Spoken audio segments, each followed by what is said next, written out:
Hello everyone, welcome to Chaudhary Data World channel.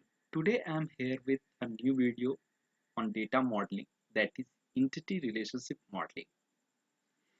So we'll be watching all overview and detail into this particular video about entity relationship modeling. So let's get started with the video.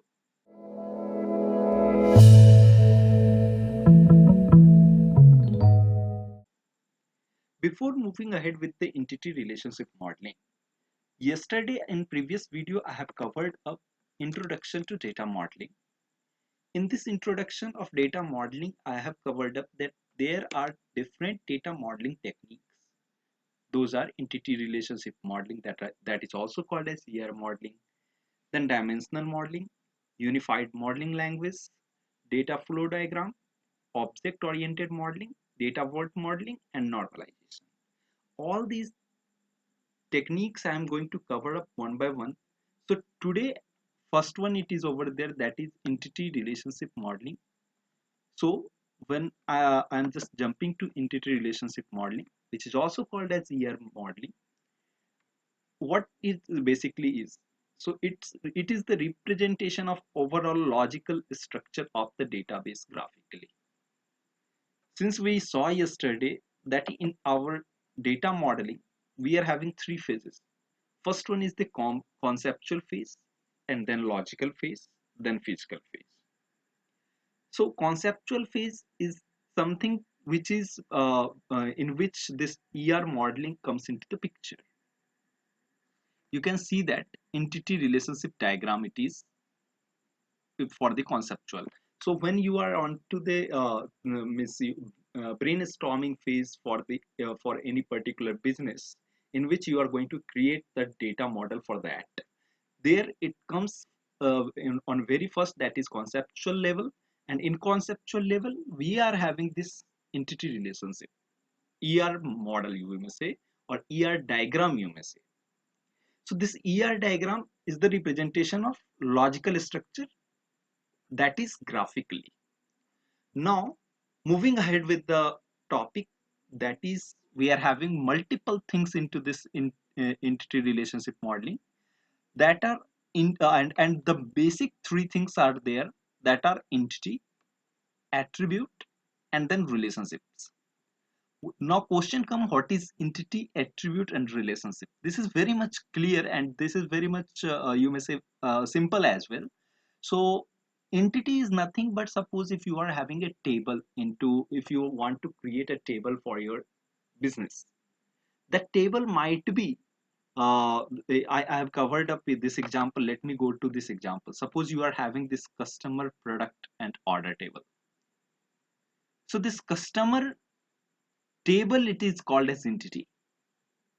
After that, second we are having, that is attribute. So for customer table or customer entity, we are having attribute as primary ID, that is primary key column, then name of the customer, email of the customer, phone of the customer, phone number of the customer. So these all are the attributes of this entity customer, correct? So that is how the entity and attribute over here is. After that it comes relationship. So question definitely will arise in your mind, that how this customer and product is related to each other. Definitely some customer is there, it will be purchasing a product, right? So that product detail will be there into this particular product table. Now this customer should be somehow linked or somehow related to the product table, which is comes there only it comes this relationship keyword, you may say. So this relationship varies. There are multiple type of relationship which I will be covering in this ER diagram, that are one-to-one relationship, one-to-many relationship. Now it may you can visualize like this, that one customer can buy multiple products, right? So it is one to many relationship. That means one customer is purchasing many products. So it is a one to many relationship with which customer and product table is having their relationship. Similarly, there are multiple So that are one to one to many to one, many to many. All these we will be covering up in the next slides. Now moving ahead, these were the theory. That means these three were the key components of ER modeling: entity, attribute, and relationship. Now here comes our one, you may say, theoretical part. This particular diagram which you are watching here, that means 1 2 3 4 5 and 6, these are theoretical part of this whole, you may say, our lecture right now. So this entity, it is getting represented by a square or rectangle, you may say. With a rectangle it is getting denoted. That means whatever entity it is there, that will be written into this particular rectangle. So when it is a single rectangle, it's a strong entity. There are types of entity that are strong entity and weak entity. Now what is a strong entity and weak entity, I will explain you in the next slide, so that with an example, so that it will be easy to understand that what it is. After that we are having attribute. For attribute also we are having multiple attributes, that are key attribute, composite attribute, multi-valued, and derived attribute. So this attribute, you can see here that we are having attribute, right? So this attribute, it is getting represented by the ellipse, you may say, or it's a oval shape with which whatever your attribute will be, it will be wrapped up with this particular one. Now it comes derived attribute. Derived attribute, what it is, I will again explain you by example. But you, for now, let's understand that derived attribute is represented by a dotted oval shape, and the multi-valued attribute with the two, you may say, cascaded ellipse will be surrounding that multi-valued attribute. And the last one, that is relationship, it is a diamond shape which is wrapping up that relationship. Just an overview, I have just taken it over here. So this is suppose entity A. Entity A, that is a strong entity.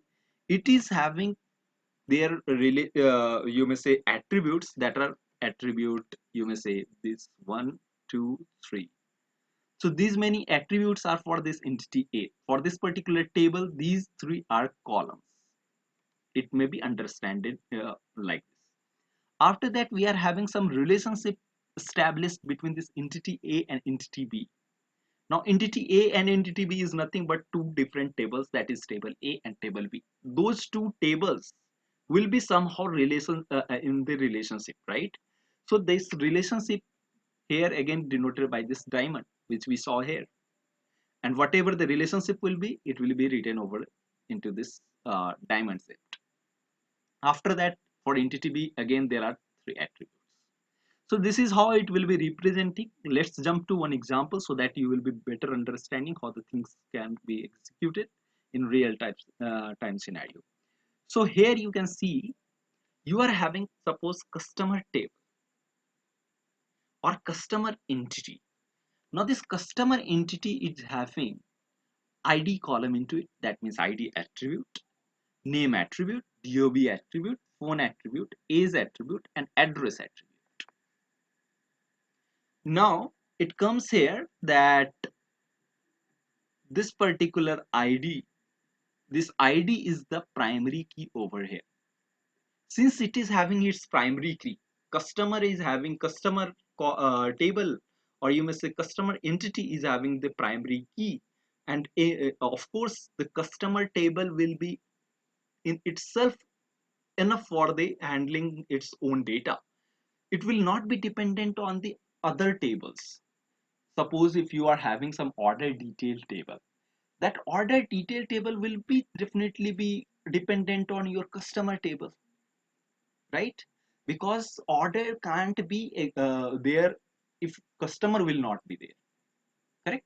So this order detail table will be your weak entity. It will fall under weak entity, and this customer is into your strong entity. Now ID is one of the attribute, name is another attribute, DOB is another attribute. Now these ID, name, and DOB, these are, you may say that these are this particular attribute that is uh, that is your key attribute, you may say. Now there comes what is composite attribute, multi-valued attribute, and derived attribute. So composite attribute is nothing but, you can say here, see here, address. So address is the composite attribute, and that means it is the combination of street, city, state, and country. Address is getting formed by concatenating all these values coming from these attributes that are street, city, state, and country. So this is a composite attribute. Now phone number might be for a single customer, it might be two phone number, three phone number, because nowadays for a single customer there is multiple phone numbers related to them, right? So that is on, if will be fed up into that particular column of that particular table. The table will be your customer table and the column will be your phone number column. In that column there might be two phone numbers, so that means it is multi-valued, right? So multiple values you are storing into this particular column, or you may say attribute. So it is denoted by this double circled, that means double oval set. After that we are having derived attribute, which is, you can see minutely that it is a dotted oval shape, right? So age is of course getting derived when by subtracting today's date minus your DOB, correct? DOB of the customer. So whatever the value it will be coming up, that will be your age, and that is how you are getting it by the derivation of the today's date minus DOB. So this particular age is your derived attribute here. So this was whole about this, you may say, our entity and attribute. Now there is one thing left, that is relationship. Now relationship, we are having different relationship, one to one to many to one, many to many. So right now here it was, we talked about a single entity, that is our customer. Now if suppose this customer entity is related to some another, right now I already showed you that for a customer this product table can be, so this product is another entity. Now this customer was related to product via one to many, that means one customer can have multiple products ordered, right? So how this can be represented onto ER diagram, that is, I've just taken an example from internet, that is, a student suppose have enrolled in multiple course, right? That means multiple student can enroll in multiple course. It is not mandated that one student will be enrolling into one course only. Multiple students are also there, multiple courses are also there, and anybody can opt any course. That means it is many to many relationship it is over here. So many to many relationship will be denoted like this, that a student table, that means a student entity is there, course entity is there, between relationship diamond, you may say that diamond shape it is wrapping up with, and the relationship whatever it is denoted over here, that many to many, many to many is denoted by M and N. Now this enrolled in is the relation which is getting established between student and course.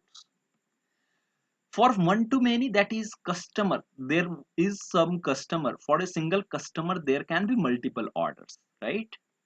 And the, which customer is placing the order, right? So place is the relationship over here, and one to many is the relationship method, that is, one over here it will be written and N will be written over here. Now this is example of many to one, in which multiple employees can will be there into one department. Suppose there is HR department into your business.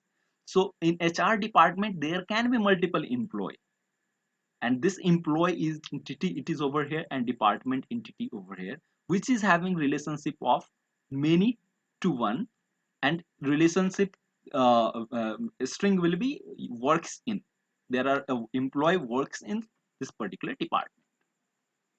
So whenever you will be conceptually visualizing your business, or you may say if you are assigned with some data modeling that you need to create a data model for some particular business, you'll start like this. You will be having a conceptual level details over your notebook, that how you will be jotting it down with this particular diagram only, that you are having how many entities. After that, for a single entity, you will be mapping them up with different attributes, and how those attributes will be mapped, it is, I have already shown you that for different type of attribute, it will be denoted by different type of diagrams. After that, we will definitely be establishing multiple entities onto our notebook, but those entities again will be having some relationship with each other, which will be denoted by this type of diagram. So this was whole about this ER diagram, and hope you got it very helpful, and you have understood all the concepts related to ER diagram. And if you found this video helpful, kindly like to the video, subscribe to the channel, and in upcoming videos I will be covering up whatever techniques left over here. So stay tuned to the channel for upcoming videos. Thank you so much for watching the video.